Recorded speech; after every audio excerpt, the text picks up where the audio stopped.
Greetings and welcome to the Halloween edition of the Sliders Review. Alright, let's address the elephant in the room. I know it's not Halloween. Alright, that's long past. But when it came to my Halloween videos, I ran out of time and I couldn't upload everything I wanted to. So that's why I'm uploading them past Halloween. But if you stop and look at it like this, at some point in time, it's gonna be Halloween time again, October. So somebody eventually will stumble upon my videos and watch it around Halloween time. So yeah, and I'm here today to talk to you about Goosebumps, Teacher's Pet. So this is a really interesting episode. It's similar to the island of Dr. Monroe, where a bunch of experimentation is done with humans and animals and stuff like that. But this is in Goosebumps of all things. Now it does differ from the book slightly. Before I go any further, let me just say, rest in peace, Michelle Reese. She was 16 years old and died of meningitis. She is the main person who character of this episode who plays Becca. I remember, I think I saw this back in the day when they said in memory of her, but I didn't know who she was at that time because I didn't know that she was the actress who played that. And it wasn't being too much later until I was an adult, until I looked up online to see who she was. And I'm like, oh no. As a teen growing up, boy, I had a huge crush on her. She was so pretty and lovely. And that hair. And to die at 16 years old. Just tragic, man, of a disease. She only had like 4 starring roles and everything. I've only ever seen this one, but man, I hate diseases, man. They suck. Also, may he rest in peace. The actor who played Mr. Blankenship, he also played Spidey. I don't have my notes in front of me right now, so I don't remember. I know his name, McMillan, I think his last name is. I'll put it down below in the description. He was cool. I always liked his voice. And, he's always playing bad guys in Goosebumps and stuff. And, it sucks that he never came back as Spidey in the second episode of Say Cheese and Die Again. But in this episode, it's classic R.L. Stine. It's a boy-girl duo who are like best friends, Becca and Benji. And, they're going around places they have no business going. And, it's classic laboratory, classic villain and the captain, stuff like that. So, in a way, they're on a school field trip.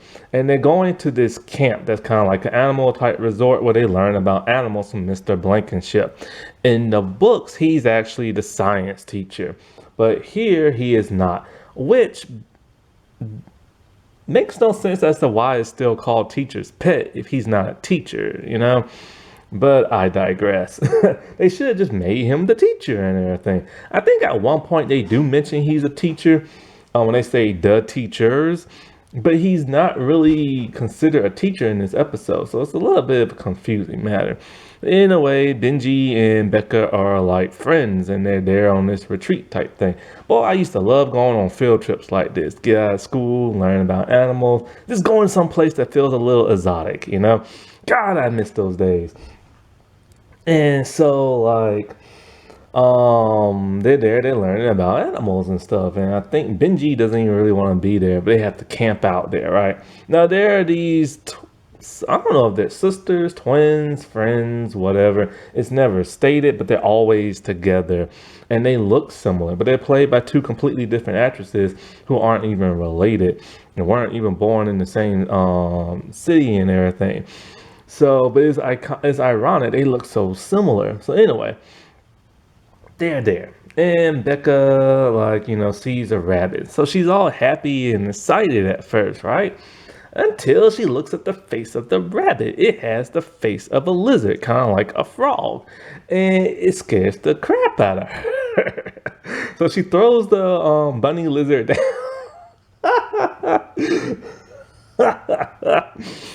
And the class wants to know what's wrong. And the teacher does not believe her and stuff. They're like, oh, this is just more of your imagination and you lying and stuff like that. I don't know in the books if she makes stuff up. They never imply, she never really makes things up in the show. But I guess it's implied that she does at school or whatever. She has a huge imagination. So Mr. Blankenship comes in with his giant snake. And he teaches them, or shows them, I should say, what happens in the wild. So he has a little mice. The little mouse is like, just running around, and boom, the snake does what a snake does. It eats it and creeps the kids out. And he's all like, that's the natural like law of like the wild and everything. The bigger creatures eat the smaller creatures, but sometimes the smaller creatures eat the bigger creatures and stuff. And so, they have to go out, look for animals, do some research, stuff like that. Well, Benji and Becca wander off too far, as kids do in Goosebumps. And they find a cabin in the woods. And Becca's all like, yo, we should go up in there. And Benji's like, no. But she convinces him anyway, as one does in Goosebumps. So they're creeping around the cabin, and inside's a laboratory, and they find a lot of freaky stuff. They find canisters and bottles full of weird stuff, labeled like, lizard amino acid, and frog amino acid, and fly amino acid. But they don't know what none of this stuff is. They pick up a container. It has some liquid stuff in it. She drops it, and a worm appears, and it's kind of freaky. Next thing you know, Mr. Blankenship's snake is appearing on the floor, and they are scared. So the snake is literally following them. No matter which direction they go in, it follows them. So they don't know how they're going to get away from him.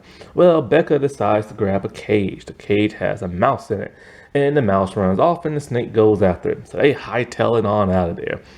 And so she's all like, should we tell somebody? He's like, no, because we wasn't even supposed to be in there to begin with.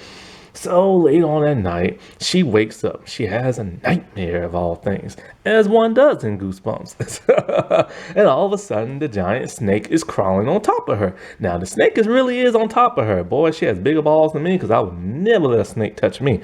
I don't like snakes. I don't like snakes. And I'm always getting them in my yard. I do not like snakes. And so the teacher runs over, like, oh no, what's wrong? And she's all like, there's a snake on me. And the teacher's all like, oh, this should make it feel better. And she picks up a rabbit. And it's the rabbit with the frog face to it. And she just points it in her face. And Becca's just screaming it all. She had a nightmare within a nightmare, as one does in Goosebumps. The nightmares. I love the nightmares and Goosebumps, boy. Sometimes they're better than the actual episode. So she's finally awoke for real this time and everything. And she's just too curious, as one is in Goosebumps. So she gets Benji, and she's like, yo, let's go back to that cabin in the woods. And he's like, at night? No way, we ain't supposed to be there. She's like, I have to go back. I have to figure out what's all this stuff in.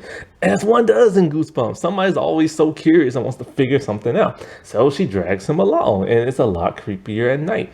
So they're looking inside the cabin and everything, and boom, they get caught by Mr. Blankenship. And he tells them his little secret, because as one does in Goosebumps when they get caught. And he tells her he's been experimenting with animals, crossbreeding and everything.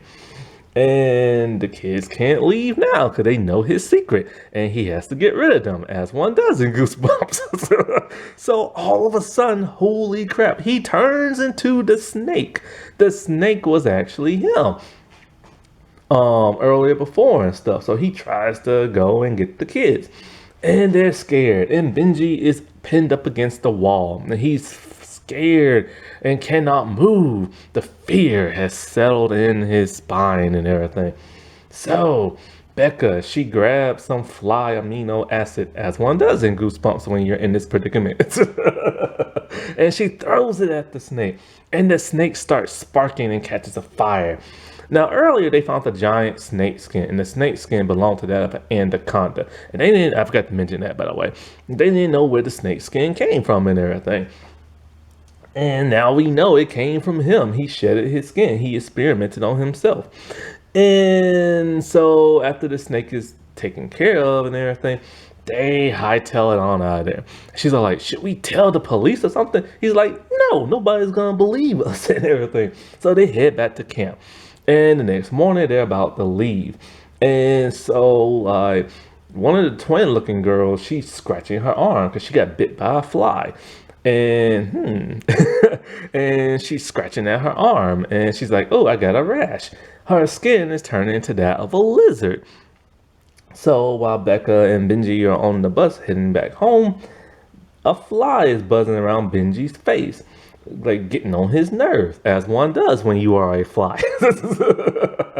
And then next thing you know, the craziest thing happened, and some of the worst CGI I've ever seen. The fly turns out to be Mr. Blankenship. The amino acid has transformed him once again. And so he is alive and he's gonna want revenge and it ends.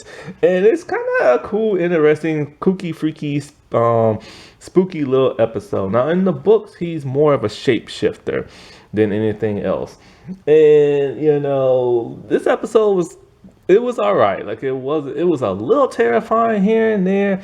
I wish it could have been more. I wish he could have looked like a snake monster, but he didn't. But it was still cool nevertheless. And, you know, it was just a nice, spooky little episode. And made both these stars rest in peace. That wasn't that spooky.